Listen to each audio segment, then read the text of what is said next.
This cloud had come in, the wind was incredibly fierce, cold, and I think we being green were like, hey, we gotta get off this mountain. But it's in that moment that my whole chest went numb, my arms started to go numb, and it 100% reminded me of what happened with Annabelle on the mountain here at the house.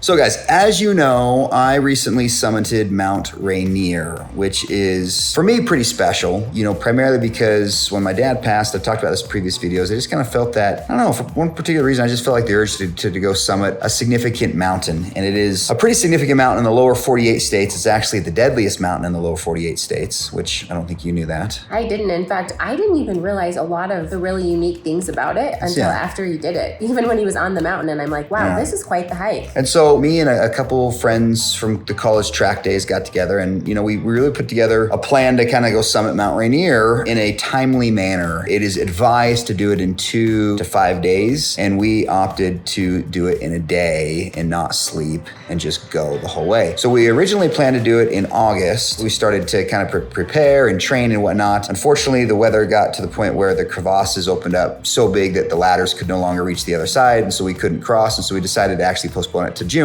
So that's what we ended up doing. There's not really like a long period of time that you can do this hike. No, I mean, there's different routes that go up, but us being fairly new, we also were going unguided. And so we just wanted to take what's called the Disappointment Cleaver route, which is the more commonly taken route for mountaineers on that particular mountain. So there's a certain time of season that it's best and ideal to go. Anyway, so we trained very, very, very hard. And I want to show you guys some of the training that we went through and just the kind of motivational message we shared with one another kind of throughout this process, from almost a full year of preparation, to the actual day it happened, and just kind of those messages that we shared one with another. I will say so much preparation went into this hike. They crossed their T's and dotted their I's. So much mental preparation, research, physical preparation, the stair stepper, the hiking, the running. Justin had, like you saw, he had his heart checked before he went. He made sure that, he was getting IVs, just making sure that he was fully prepared for the hike. We are vertical here today, Mount Mahogany, the mountain that defiled me. I showed up today to defile her back.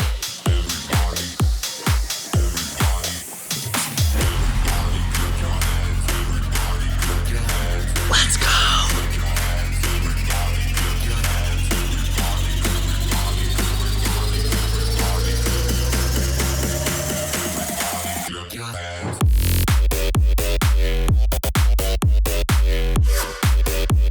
All I have is a pair of running shoes, a flat town to go running around in. Enjoy your bike, Keith, your hills, go your mountains, Justin.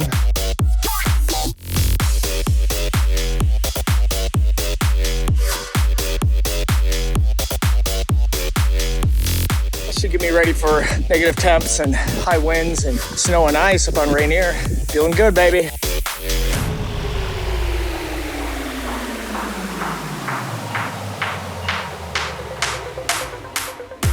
Well, fellas, I made it to the top. Just under 2 hours to the top.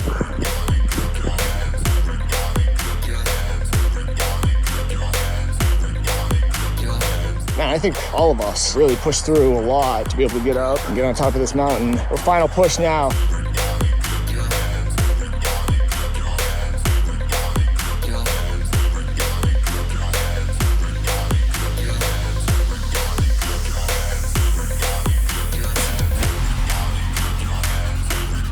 We are 2,200 feet up Mount Mahogany as we speak. You guys, look at that view.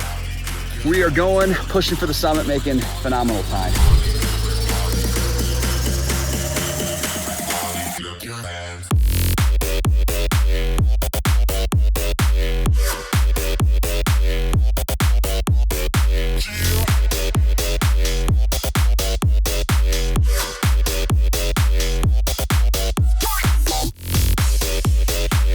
How's that for a freaking training view, huh, fellas?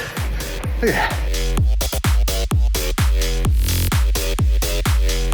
Packed, carry on your guys' stuff, tomorrow's outfit.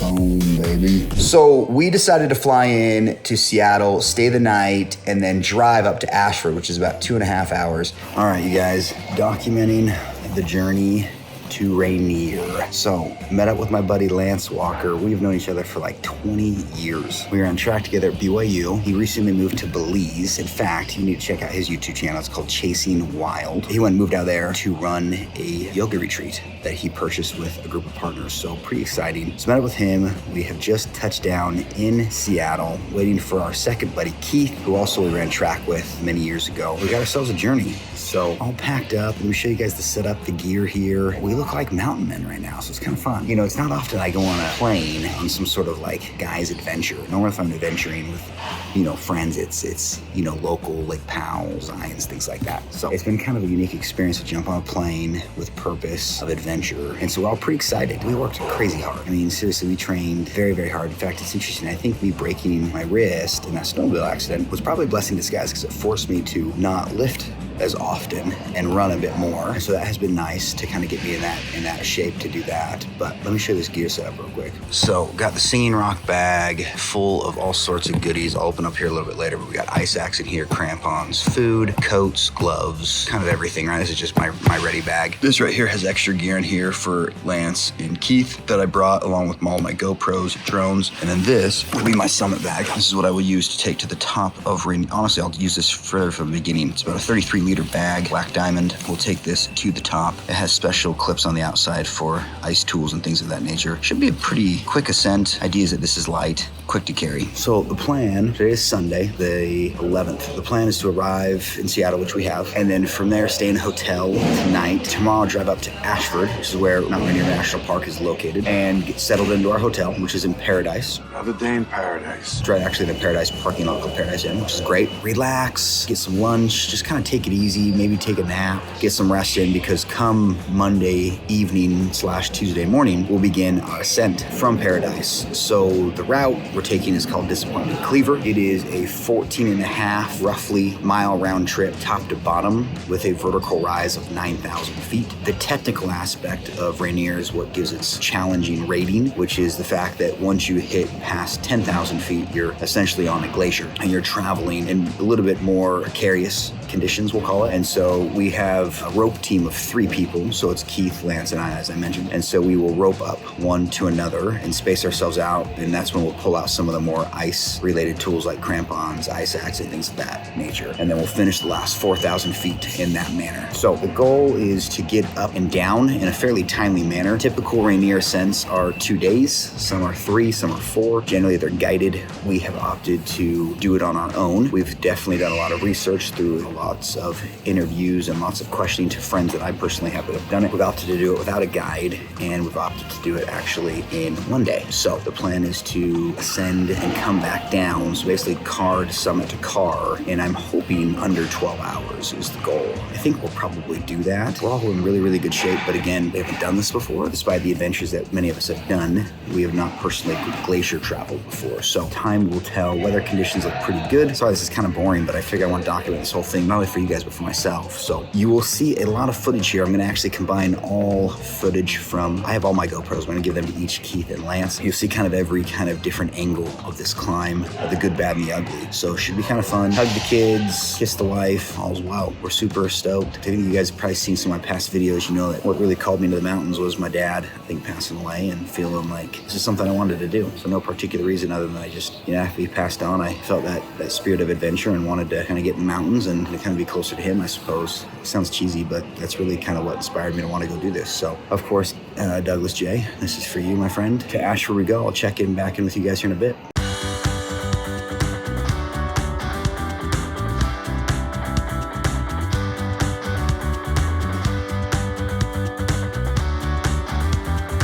So we've cruised in here for a late night snack, and we ended up with a King's meal, didn't we? What did you expect? Help me. All right, just picked up the last team member. Keith Jensen, baby. Yes. In the house. All right, here's the plan. We are headed to Ashford now. What, 2.5 drive? 2.5 hour drive? To Ashford, probably 2. 2 hour drive. Check into our hotel. These guys are taking some altitude pills. I'm gonna wish I probably took one, but I'm not. Why not, dude? Oh shoot, Lance, that was the map. Oh,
Now, Seattle obviously is at sea level, and as you drive up into Mountain Rainier National Park, when you first glimpse this mountain, I'll be honest, it was a mental check for me to be like, oh wow, that is much bigger than I was anticipating. I'd never seen it before. We have mountains here, but we also live at 5,000 feet. So looking at Mount Timpanogos, it's like, oh, that's a big mountain. I looked up at this thing and I thought, there's no way we're gonna go to the top of that. I mean, it was huge. It's a 9,000 vertical foot gain. So, But can we also talk about the fact that it's a glacier? The entire thing's covered in snow. Yeah, the whole it's thing- not your regular hike. and the fact that we had so much snow, the entire thing. Seeing this thing was daunting. All three of us were like, wow, that is big. Now you have to remember, it's a stratovolcano, so it's an active volcano, but you know, it has elements of danger where it can often have earthquakes, right? Because it's a volcano. And so there's constant, and when you get on the mountain, there's just fallen rock everywhere. All throughout the snow, you just see these massive boulders that have dislodged from above and fallen onto the snow. And bear in mind, these things are covered in snow when it snows. And so when you see one uncovered, you realize, okay, that fell probably just most recently. It has that kind of element to it. Yeah. There it is, boys. We made it. yeah. We just have to go just a little bit higher. Little is all. for right there. And we have made But it. it's nice that you can drive all the way to the top.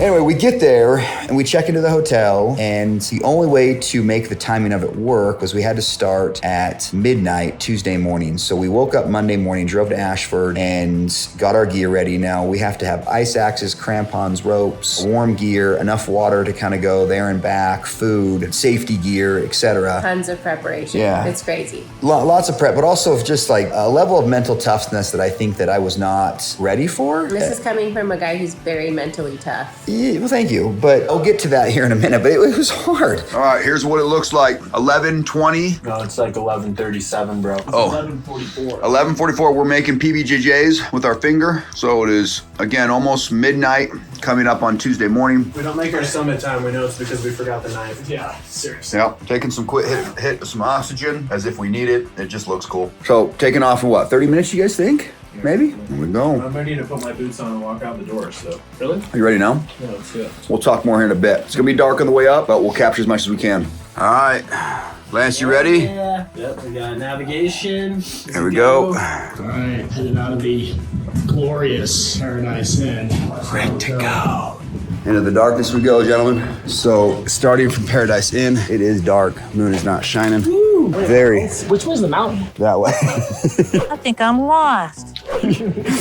For a minute, I was like, it's that way. So next stop, Camp Muir, 4,300 and something vertical feet in the direction directly behind me. We will, at that point, gear up, crampons, axes, etc., and keep pushing forward. And so anyway, we start at midnight and pitch black in the dark. There's no map. There's a couple of these little kind of like flag stakes in the ground, and we make our way up to what's called. We slept for maybe an hour, right? Yeah, we got about an hour of sleep roughly before we left. As much as you can sleep, I suppose, for maybe 45 minutes. So we start, and the second you start in the parking lot, there is snow. Now that is what's uncommon, is that generally there's paths that you take through the national park until you hit what's called the Muir snowfields, and then you do start walking in snow. However, this year there's a lot of snow, so we started in snow literally from the parking lot, and it was slushy. He sent me this video of the runoff, you know, the snow that's melting. There was literally a waterfall coming down the staircase. Yeah, staircase. It was crazy. Yeah. And so just from the get-go, you're walking in slush snow, which is almost worse than walking in sand. And it's just uphill. There's no zigzags. There's no switchbacks. It's just up. And you gain over 4,000 vertical feet in a little over 4 miles, which is 1,000 vertical feet per mile. And so we're carrying, 35-pound packs on our back, pitch black. The higher in elevation you get, the colder it gets. It was special. The first little bit really wasn't all that bad.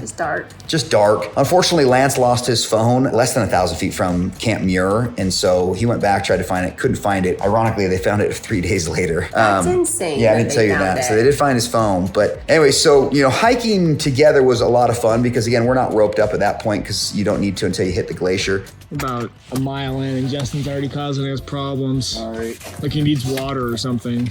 All right, boys, right back here. Look at me. Yeah, buddy. Heading up. Woo! First 1,000 feet. Done. Yo! All right.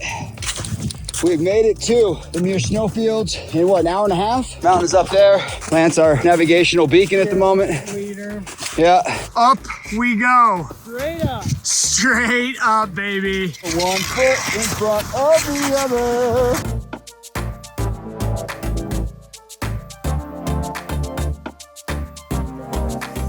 But getting to Camp Muir was something special because you got these little huts everywhere, and we get there around 4 a.m. All right, you guys, we made it to Camp Muir. Fortunately, we had a phone casualty along the way. That is okay.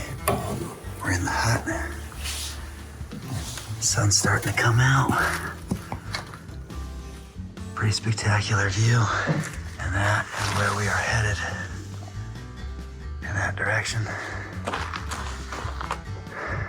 Not bad, a little over 3 hours. All right, guys, we made it up to Muir. Took a little longer than expected, lost a phone, but I think we're on pace for maybe 3.5 hours to Muir, maybe. Anyway, so we're about to cramp on in and head up. The sun, at that point, you're over 10,000 feet. It's already starting to crest over the horizon, and it's just something spectacular. I mean, it was something that, if you don't believe in a God, this for me was confirmation that God exists. It was just this most beautiful, majestic landscape and a just orange-kissed sky over this beautiful mountain glacier. It got me teary. I got a text message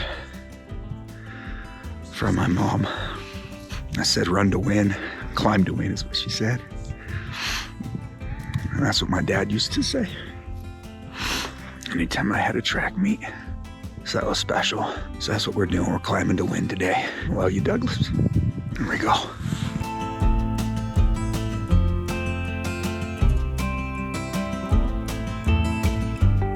Okay, so we're at Camp Muir here. There's the guys. The sun's coming up. You can see Mount Hood over there.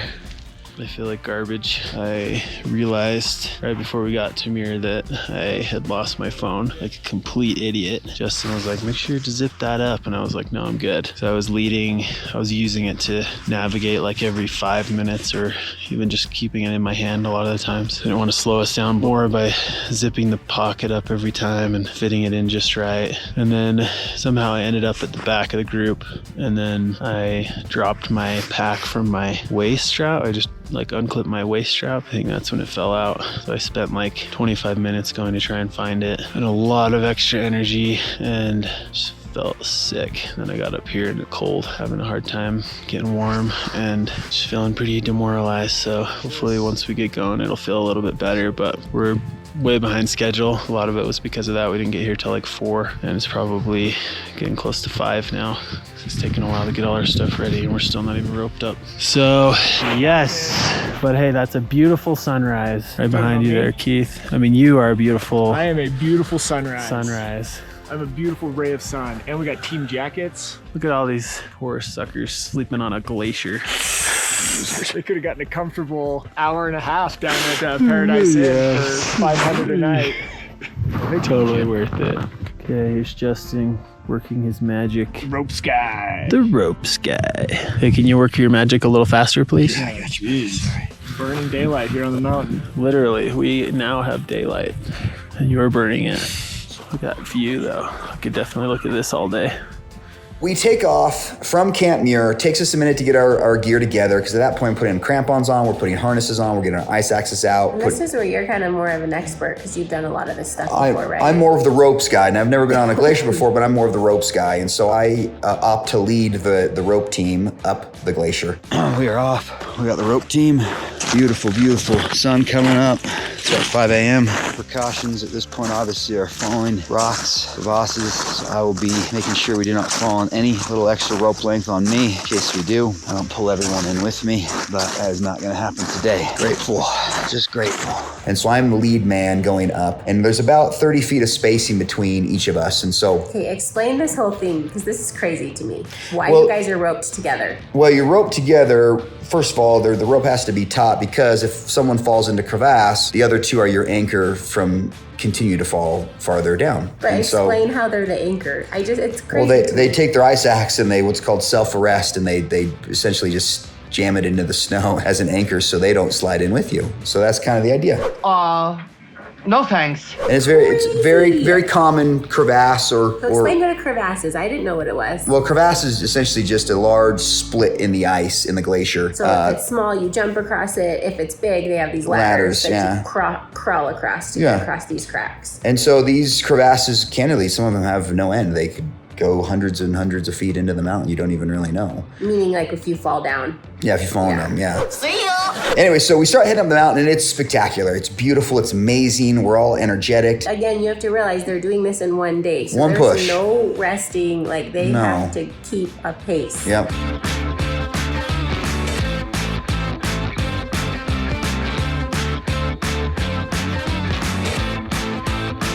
All right, boys. When I say boys, I'm talking to these boys, not all you boys watching. Slow and steady wins the race, I suppose. Moving at a decent pace. Once you get past 10,000 feet, the body just slows down anyway, honestly. So we're moving.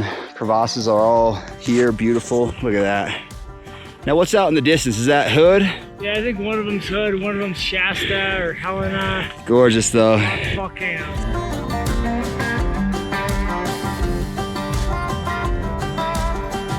We are partway through Cathedral, feeling good. Just passed a group that was coming down. I wasn't feeling very good. They didn't make it. So they wished us luck, we wish them luck, and we keep pressing forward. Look at that view though. Look at the view behind me of my boys.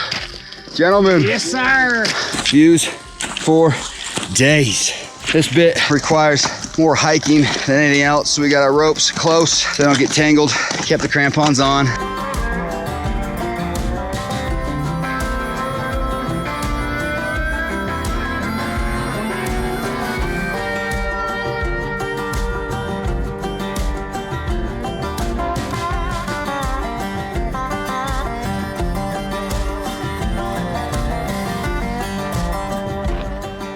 Oh, yeah.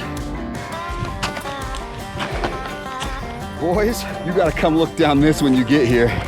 First crevasse crossing, check. Simple step over, no big deal.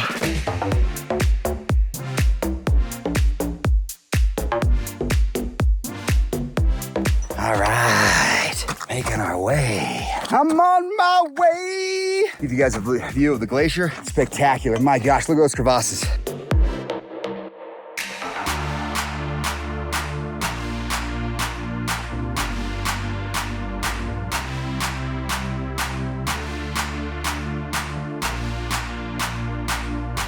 We get through this section called Disappointment Cleaver, the name of the route, and this is the name of the section's called Disappointment Cleaver. It was the worst thing ever. And in fact, I'll be honest, talking about Rainier is more fun than actually having done it in a day. During this process, at this point, we've already run into 2 or 3 different groups that have turned around and have decided they weren't able to summit, and they've turned around. And so we're still kind of pushing forward. And the weather's quite good. I think that the turning around and the physical challenge of it. Altitude sickness starts to set in for some people and things of that nature. And we weren't having any of those symptoms, and we were physically not challenged at the moment. But going through Disappointment Cleaver, shaly rock, dirt, no snow, you're walking with crampons, you have to bring the rope close together so the ropes don't get caught on any rocks. And you just walk up this endless fault summit after fault summit terrain. And finally you hit the top of it, which then begins another series of glacier travel. And I remember getting to the top of that, and that's when the pace kind of slowed down a little bit, because we're probably just past, I'd say 11,000, maybe 12,000 feet at that point. And by aviation standards, anything over 12,000 feet, generally you are supposed to have oxygen with you. Now, that being said, this does not require oxygen, Mount Rainier, but again, some people start to feel the symptoms of altitude sickness around 12,000 feet. Quick nutrition break. Just a quick Sammy here. We're at a Disappointment Cleaver. Isn't this just like the most beautiful place you've ever seen? I mean, I feel like my Disappointment Cleaver was the round trip to go look for my phone. the Muir snowfields. I've already done that. The Cleaver's got what I would call an average view. Yeah, I've seen better. I've had better. Maybe that's why they call it Disappointment Cleaver. His view is like, The view is just okay. Oh, look, a Grand Canyon in the snow, big deal. Well, big deal. We're above the clouds and all these amazing peaks around us. Like, I haven't seen that before. Look at that crevasse. You know what I'm gonna do when I die? Not today, obviously. I'm gonna learn how to cloud hop. That does sound like a bunch of fun. if you could pick one superpower, Ooh, Predict the future. predict the future, what would you do with it? nothing good. I feel like I would Stop not like that one. wars, get rich, Buy stocks, buy stocks. bet on underdogs in sports games. I mean, you know, basic Back to the Future stuff. Yeah, we'll work. I can't lose. Going up, going up, going up, going up, going up, going up. Get it that I'm never going up, going up. We've made it past the Disappointment Cleaver. Which did not disappoint on Not how disappoint. disappointed we are. Yeah, it was a slog of shelly rocks and steep cliffs, but here we are, Yeah, buddy. making our way up. I'm on my way. So did a 180 on my attitude and feeling amazing now, especially because we're through Disappointment Cleaver, which was really difficult and annoying. I almost tripped Keith like 50 times. Thanks a lot. I'm really sorry about that. It was just tough. But yeah, you can see Muir right down there between the gap and the mountain. You can see the other camp where people come up on Ingram Flats. And we're about to go through some super glacier stuff and go to the summit. Feeling a lot better than I thought I was gonna feel a couple hours ago. Let's go! It's getting super windy up here. I have like 35-mile-an-hour winds at the top. It's getting chilly. I think we're gonna stop and put our jackets on. Only 49% of those who attempt to summit Mount Rainier are successful. And you guys saw quite a few tour groups turn around because they weren't able to summit. I mean, it's an experience no matter what, but it's very difficult to get to the top. So 7 groups attempted the summit that day. 3 were successful. We were one of them. 2 were self-guided. We were one of those. And one of them did it in a day, and that was us. And then the other 4 groups that were all guided turned around. So when you say they do it in more than a day, what that means is when they get to Camp Muir, they camp in this hut. There was even another camp past Muir Muir, where people camp. where people camp. So that was probably the guys that were doing it in 3 days. There's a couple places you can stop along the way and camp, and it's not super comfortable conditions, but it's a lot more doable to do it that way. Yes. And so crevasse crossing, I'll tell you right now, was not challenging. There was a couple sections where it's like, okay, jump, but nothing seems dangerous. My biggest concern was generally falling rock. And so once we got past those sections with overhanging rocks, there wasn't a lot of worry on my part. I think some people in the party were like, hey, that's a crevasse. Again, everyone has their element of fear. And so we all kind of had our mental demons we had to battle. And because you've got 30 feet of distance between each person, I'll be honest, it's a lot of solitude. And I'm in the front, so my voice doesn't carry backwards. And so I'm kind of just left for my own thoughts. There were moments where I'm like, this sucks. This is hard. I'm tired. My muscles hurt. And I could tell at a certain point in the hike that like you had to reserve every bit of energy that you had. Like it took so much energy to talk. Probably the altitude, probably just the physical exhaustion. Yep. But like I could just tell that it was like everything was very labored. You were just reserving every bit of energy that you had. And yeah, I mean, even the guys in the group I was getting phone calls. They're like, dude, don't take phone calls. You got to preserve oxygen. Can you stop talking? And as silly as it sounds, it's kind of true because even to sip water was challenging because as we're moving to sip water, you think you hold your breath to sip in water. And even just that act of holding our breath, for me personally, was like, I got to stop each time I got to take a sip of water because it was annoying to have to sip and then feel like you need to then catch your breath and then keep going. Silly things, right? But certain things that, again, kind of just made it uncomfortable. But you also had to be careful to make sure you were getting enough food and energy and electrolytes. Yep, and that was a big deal for me is because I probably require a little bit more just in terms, because the fact that I probably weigh a little bit more than the guys that I was with, and I have a little bit more muscle, and that requires more fueling of my body to keep it going. And muscle's just heavier. And it's just heavier. Definitely a slog. Got 25-mile-an-hour winds plus. It gets worse up here. The motivation is right here, baby. We just passed over one down there by Lance. Looked like a good 60, 70 feet down, yeah?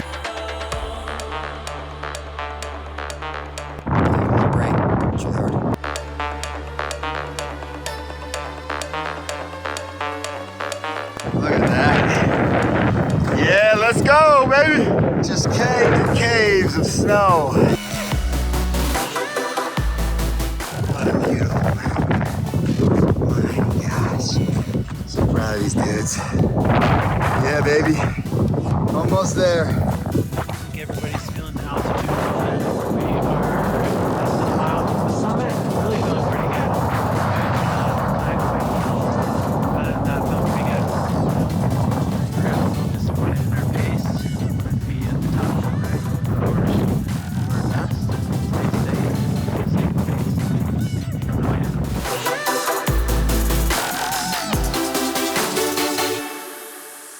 Climb to win. Climb to win was today's motto. We're doing it. Okay, we are approaching the summit crater. She's embracing us with a cold wind.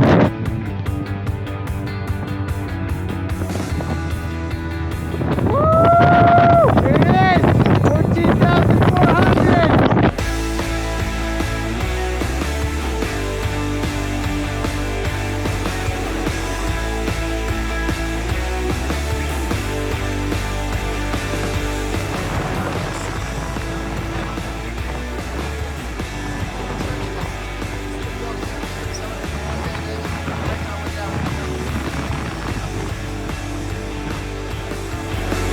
It was amazing, right? And it certainly took a lot of effort to get to the top. And then I'll be honest, when we got to the top, it was a very brief celebration because a cloud had started to come in. All in all, we got to the top, and I think about 10 hours from parking lot to summit took about 10 total hours to get to the top. Now, most people that do it in a day generally bring skis to then ski down. And so when we got to the summit, the celebration was pretty brief because this cloud had come in, the wind was incredibly fierce, cold, and I think we being green were like, hey, we gotta get off this mountain. But it's in that moment that my whole chest went numb, my arms started to go numb, and it 100% reminded me of what happened with Annabelle on the mountain here at the house. And he ended up in the ER. Where I became dehydrated. And at this point, I'll be honest, this was another mental demon I needed to fight. And I even told my buddies, my dad passing away suddenly has kind of rocked me a little bit in terms of worrying about my own health, knowing that at any point in time, any of us could go at any time. I mean, we could.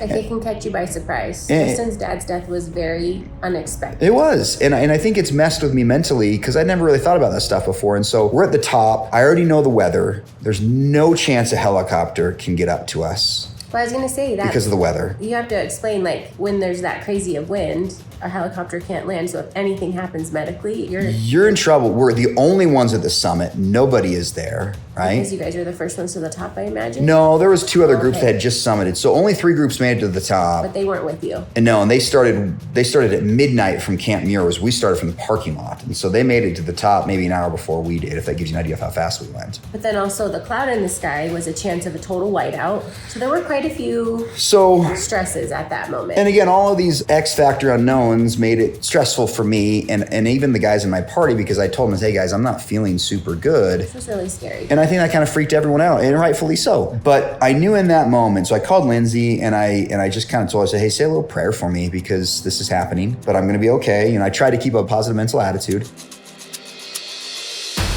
Starting our descent. Gotta get off this mountain before it gets all cloudy, before it doesn't rain on us. And as we descended down the glacier, we got to the point where the wind wasn't just so overwhelming. And I said, guys, trust me, I just need a few minutes. And so we stopped for a few minutes and I just pounded these energy chews that have electrolytes in them and whatnot, and a couple energy bars, and I sucked down some water and I said a prayer and I said, you know, Heavenly Father, there is nobody here to help me but you. And so that was a kind of a special moment because, you know, I had this surge of energy where all that kind of numbness just kind of went away and we proceeded down the mountain. And so there was that brief moment. Again, I'd say mental demons a little bit on the way up, but my big mental demon was there at the top where I thought it'd be a celebration. And it was more of a moment of worry because I thought, you know, this is not happening right now. And thank heavens it passed fairly quickly and my body was able to make the descent down. So the descent down was obviously, you know, much shorter than the way up. And so, but really, I mean, I think that whole moment was powerful. It was. Just as you talk about the top of the summit, you know, being a very stressful, hard moment, but I think sometimes it's in our hardest moments that we have our most powerful experiences, you know? Yeah, and I would say that you know, I as silly as it sounds, there was definitely that moment of, you know, pleading with, you know, my Heavenly Father where I'm like, hey, I need to be okay here. And I think deep down I knew I was going to be, but it was amazing in that moment to kind of feel my body just kind of resurge with energy, knowing that, hey, all right, this is going to be okay. I'm going to make it. I would say on the way up and on the way down, I'd often kind of talk to my dad, which is kind of a special moment. You know, Lindsay had asked earlier, you felt like your dad was with you. And I think my dad's always with me, right? But it was kind of nice because, again, I felt like I did this for Doug. And so, yeah, that aspect was really, really special. And your dad was a very spiritual person. So for you to have that experience, I have to feel like he was a part of that. Yeah, totally. I think he was definitely watching over me in that moment, being like, hey, you know, son, you're going to make it down. So again, him passing away, it was a mental battle I was not expecting to have, I'll be honest. I didn't think I realized how much that had messed with me until that moment where I just was fearing something was going to happen because that had happened to him. And so I was grateful, you know, in that moment that we could make it through. So that all sounds very dramatic, but it was for me in that brief moment of 15 minutes, it was a little bit dramatic for me. And it was for all of us here back home too. Yeah. I was worried. I was checking his location. He had service the entire time. I was checking his location every 30 seconds, making sure he was still moving, just knowing there was nothing I could do. I was texting his family, texting my family, asking everybody to pray for him because, you know, we just wanted to make sure he made it safely off that mountain. And I was never probably in danger, but again, the mental demons that I had is what made that moment, I think, a bit more challenging than I had anticipated. Well, and the reality of it is that a week before, a 41-year-old did die on the mountain. He did. Anything can happen. He did. He had a massive heart attack right before the summit, and that messed with me too a little bit. And so I'm almost 40. I turned 40 this year. Okay, we're about to go across a big snow bridge section that's starting to get more gapped out with the crevasses. I want to show you what they look like.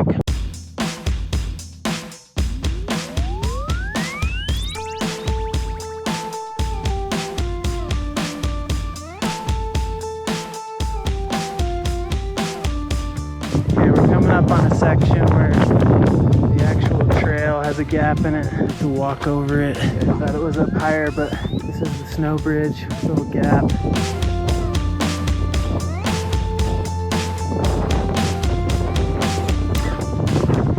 Nice work.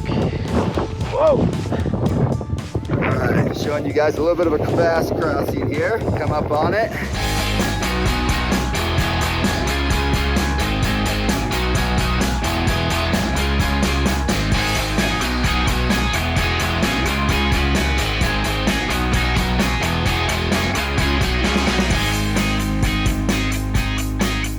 Okay, we're doing another one. This one's actually gapped over the trail. Feels a little less sketchy than the last one because it's just a straight big step. Nice work. That's what we're stepping over. Right there.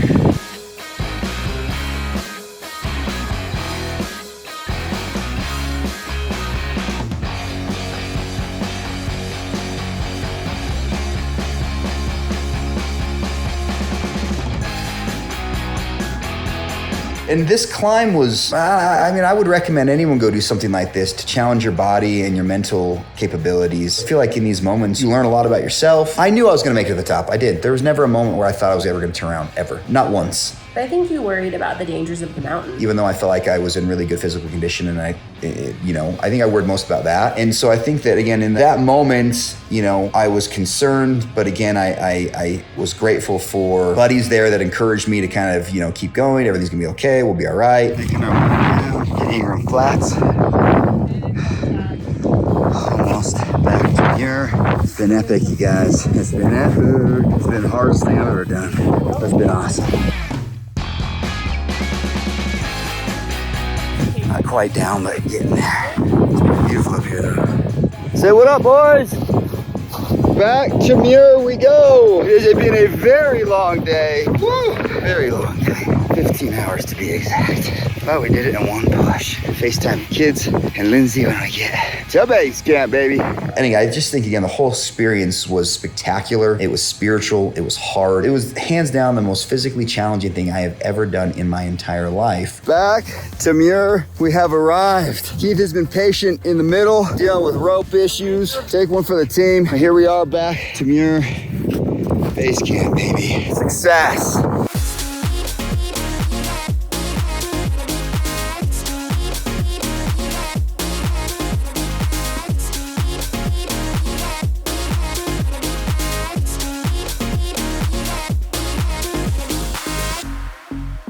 And it's funny, we get down to base camp, and bear in mind, 7 groups went up, 3 made it to the top, 1 made it in a day. We looked very experienced, even though we were very green. And so it's a mountaineering accomplishment that we are grateful to have, even though we're new to mountaineering, because as we descended the mountain, you would not believe how many people would stop and ask about, did you make it to the top? And if you said yes, congratulations. And then you tell them, hey, we did it in a day. It's just more like, whoa, you did what?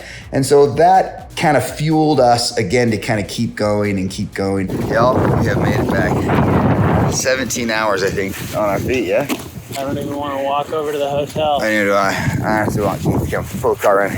Keith ran ahead. He was like, get me off this mountain. So now we celebrate, right? Didn't really celebrate much at the top because the wind was just atrocious up there. And the clouds were coming in. I think just us being new at this, we're like, yeah, let's get off this mountain. So we didn't celebrate, but now we got to clean up. We probably smell like we haven't slept in 2 days and been climbing for 17 hours. Get some food in us, call our loved ones. So you got to check out this guy here, Chasing Wild. Family just moved to Belize, open up a resort over there. Check that out. Hey, all right, we are done with the hike, as you can tell. We got ourselves some nice food in our bellies. Fresh sockeye sandwich. Sockeye sandwich. We've dropped Keith off at the airport. Last night now we're just chilling at Pike's Place Market here in Seattle. Just waiting for our flight. Guys, we've decided that hike was incredible and terrible all at the same time. But it was a journey never to be forgotten. Life event. It was a life event. But for now, we just enjoy the sights of Seattle before we head back home to Utah. And then Belize for this guy. Yeah. It was a wonderful, wonderful experience. All in all, it was 15 hours of moving time, 17 hours of total time round trip, and 34 hours of no sleep. So Crazy. Very, very amazing. But as we Huge accomplishment. as we got down towards the national park and started running into more of the tourists that were hiking just the national park area, when there's tons of trails, it was amazing how long it took us to get down, just because people would want to stop and kind of hear our story. And so I remember getting down being like, I'm never doing that again. And then I get home, and within days I was like, yep, I'm doing that again. So I'd love to take a turn back and do it. I'd love to go do other mountains. In fact, there's a couple other mountains that my buddies and I have been talking about potentially go doing here in the future. Yeah, so obviously amazing experience. Looking back, yes, I would do it again. I wouldn't do it in a day. That was physically taxing, but it was a wonderful accomplishment that I'm grateful that God has given me a body to be able to do things like that and for a long time. train for a very long time. Be really proud. And and I'll be honest, I feel like I need to have good physical capabilities for Landon. I know that sounds silly, but I've always felt like that, where I need to have a good physical stamina and capability to be able to help Landon experience things that maybe he may not be able to experience because of his physical limitations. You already have. And so And the reason why he has been able to up until this point. And that's part of, I think, a little bit of the driving factor of doing some of these things is I want to challenge my body physically. And I was grateful that I was able to do this with two guys that I love and appreciate that helped me get to the top. And we each kind of had our demons. We helped each other up and down throughout the whole mountain. And it was just overall an absolutely wonderful experience. And so I hope you guys enjoyed this video. I certainly loved making it. And I think there's probably some more mountains to come.